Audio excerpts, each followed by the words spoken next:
Daniel Andrews has resigned as Premier, quitting after 9 controversial years leading the state. Hello, I'm Paul Barry. Welcome to Media Watch. And yes, after 3 election victories, 9 years and surely several hundred exhausting press conferences, Daniel Andrews called his last one on Tuesday to say, I'm going to have a bit of time off. I'm going to spend some time with Kath and the kids. I'm going to play a bit of golf. And with that, his reign was over. The sudden announcement taking everyone by surprise and leaving TV hosts in a state of... Shock. The shock announcement. Yes, shock.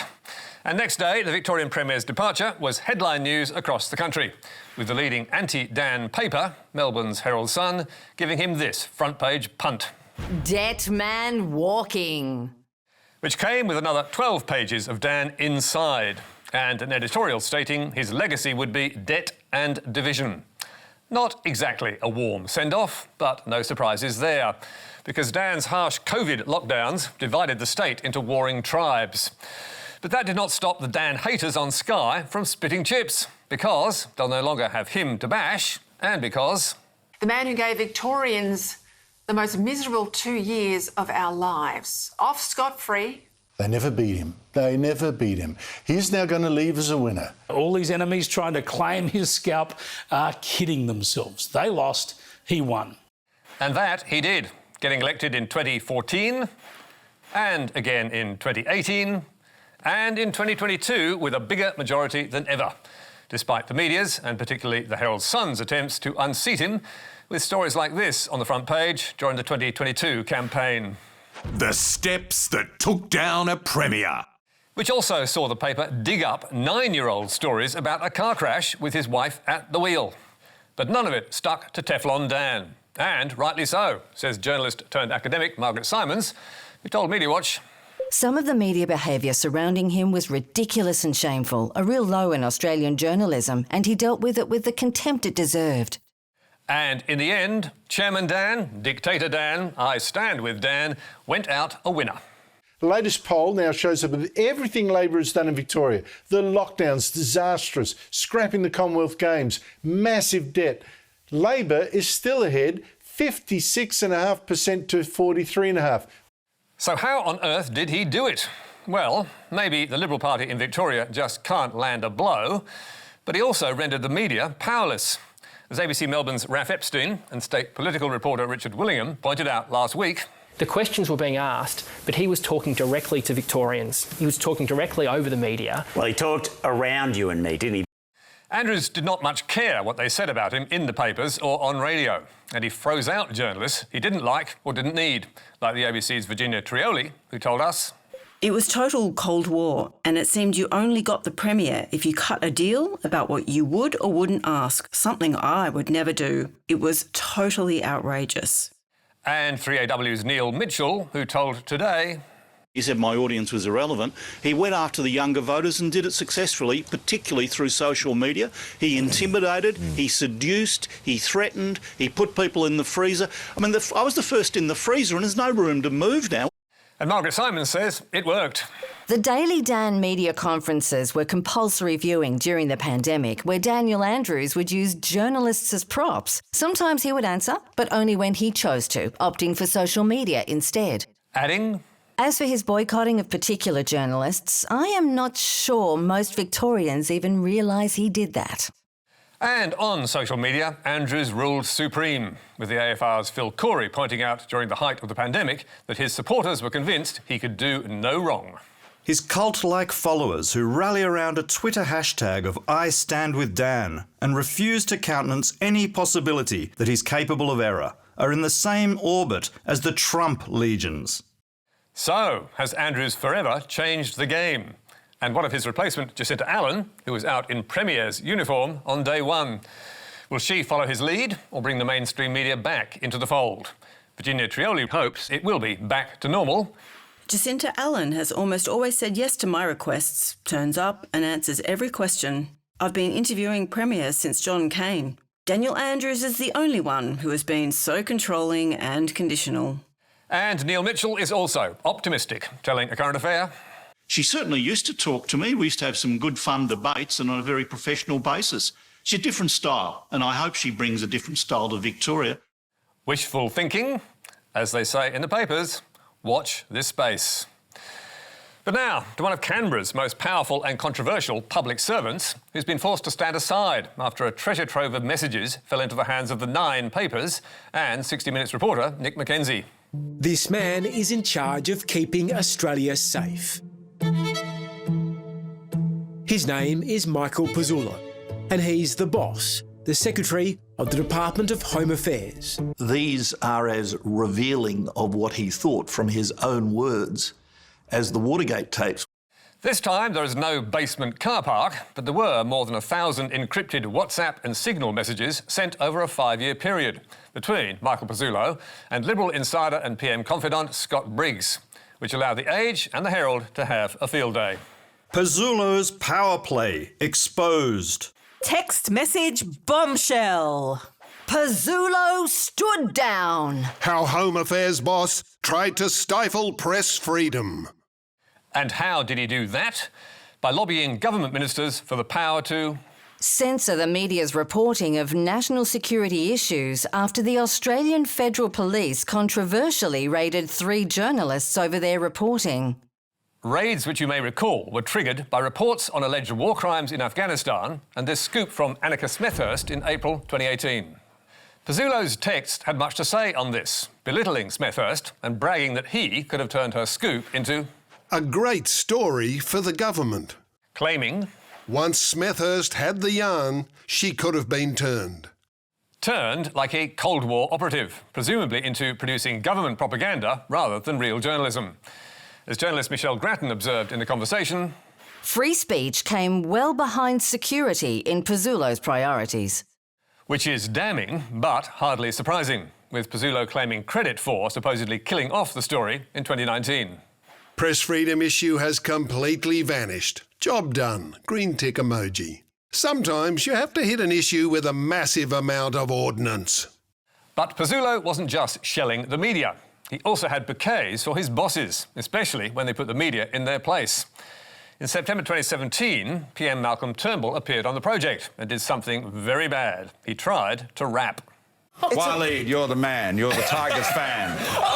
But when Waleed Ali wanted to pursue questions about Tony Abbott and free speech, Turnbull shut him down. We were just having fun, Waleed. Why are you such a downer? And what did Pezzullo reckon about that? FYI, Prime Minister, someone sent me the tape of your appearance on the project. Tremendous, both in terms of rapping and for gently putting Waleed in his place. Very civilly. MP. And it seems sucking up to his bosses while nudging them to a preferred policy position was one of his favourite pastimes. Remember the bonk ban and Barnaby Joyce's sexual indiscretions back in 2018? All right, so if Barnaby Joyce stays as leader of the National Party, you're seriously saying it can be business as usual? Well, it has to be. Pezzullo was in the commentary box, telling Briggs, Scott was spot on this morning. Cassidy is a sneering, cynical hack. And Pezzullo also had words for 2GB's Alan Jones, who was railing against the government's treatment of the Sri Lankan asylum seekers known as the Biloela family, who were threatened with deportation, saying, I have written to both the Prime Minister and to Peter Dutton, the Home Affairs Minister. No response about a family, Priya and Nardes Muigapan. Pezzullo, who was the boss of the Home Affairs Department, was unimpressed, as the 9 papers revealed.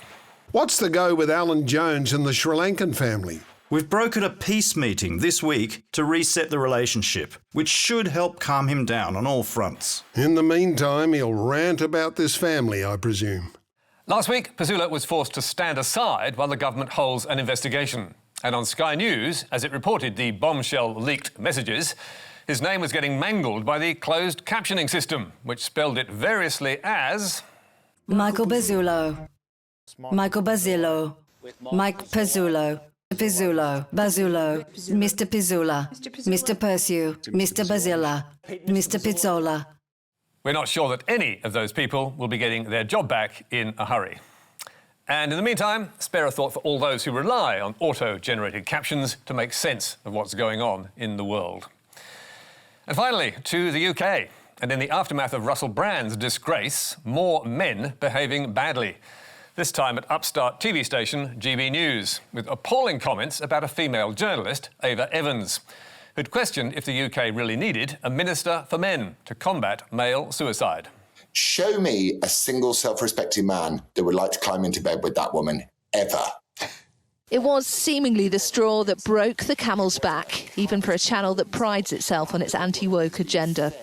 Self-styled provocateur come conspiracy theorist Laurence Fox, unchallenged as he embarked on a deeply misogynistic rant about a rival female journalist to fellow presenter Dan Wootton, in an exchange which would ultimately see both men suspended. Which saw Fox going on to say, that little woman has been fed, spoon-fed oppression. We don't need these sort of feminist 4.0. They're pathetic and embarrassing. Who'd want to shag that? Not surprisingly, Fox's comments and Wootton's smirking reaction to the diatribe brought a flood of complaints from the public, 7,300 in 24 hours, along with widespread condemnation from the media and rivals like the Murdoch-owned Talk TV. Laurence Fox, who I think is a repulsive individual at the best of times, decided to personally target you in a really horrible manner, in a sexually degrading manner. And after GB News had condemned the remarks, apologised and suspended the two presenters, Britain's ex-PM Gordon Brown declared the duo must be banned. Certainly, you can't allow people to appear on air and talk about women in the way that they're doing and without any propriety. These people have got to be kept off the air. Latest reports suggest that GB News has indeed ditched them both. Meanwhile, former Sky News political editor Adam Bolton was telling the BBC that Britain's media watchdog should go further and punish the network by tearing up its licence. The complaints have piled up against GB News. I think there is a delicate and important broadcast ecology in this country. I think, you know, GB News is trying to bust that ecology, and frankly, what Ofcom should do is shut it down. GB News was launched 2 years ago with big ambitions and the former boss of Sky News Australia, Angelo Frangopoulos, running the show. And after a chaotic start, it has become the country's fastest growing news brand, last month boasting... Thank you, Britain, for making GB News the UK's #1 TV news channel.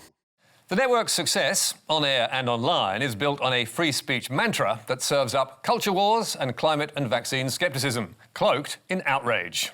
This is a business model. This is a business model that they have brought in from America. It's an outrage factory. And helping to drive its ratings success are high-profile politicians acting as presenters, like arch-Brexiteer Nigel Farage and arch-Tory Jacob Rees-Mogg.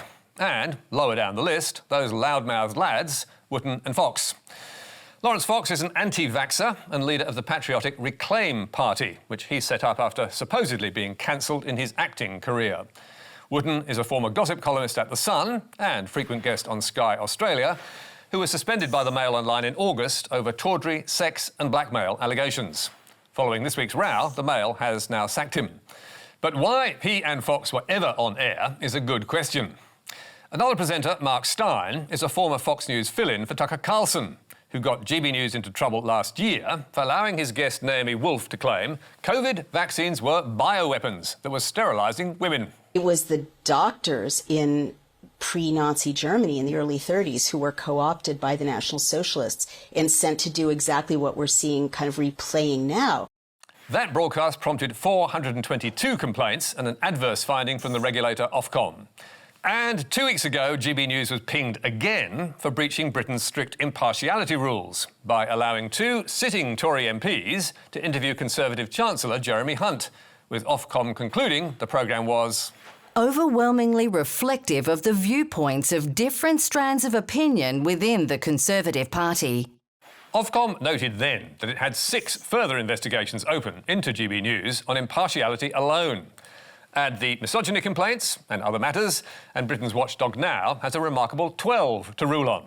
So, what will it do about the network's repeat offending? Ofcom does have power to levy heavy fines and take away licences, but it rarely does either, as media analyst Alice Enders observes. All Ofcom does is it says, we've investigated, you have broken the broadcasting code, please don't do it again. And if that's all it does, why would GB News and its boss, Angelo Frangopoulos, change their business model? you don't really care about what Ofcom say, do you? Because they regulate you, they reprimand you, but the most they give you is a slap on the wrist, and that's not going to deter you from your mission to fundamentally change British news. Not at all. We totally respect Ofcom. We chose to be regulated. But if Frangopoulos is unable to stop GB News continually breaching the rules, what then?